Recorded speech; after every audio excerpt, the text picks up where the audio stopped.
Hi partner, golden tip 11. At the time of admission of C, okay. என்ன கேட்டிருக்காங்க? Which journal entry reflects the correct accounting treatment? எது சம்பந்தமா பாரு? Debtors, right? அப்போ ஏதோ bad debts provision இருக்குது. And a provision 10,000, okay.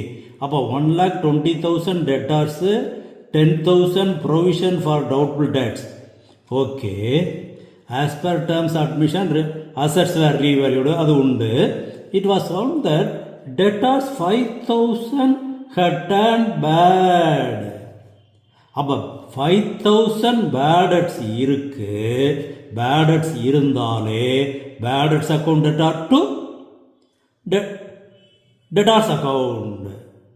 அப்போ bad debts account debtor to debtors account, அதான் சரியான இது.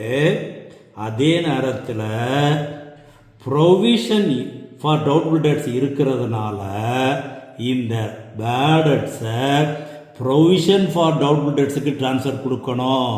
இது 11th படிச்சிருக்கிறோம். provision இல்லைன்னு சொன்னால் ரீவேல்யூஷனுக்கு டெபிட் கொடுக்கணும். இப்போ provision இருந்ததுனால bad debts provision for doubtful debtsல எழுதணும். அப்போ bad debts account debtor to debtors account first, அடுத்து இந்த bad debts provision for doubtful debts accountக்கு ட்ரான்ஸ்ஃபர் கொடுக்கணும். Then D is the correct answer.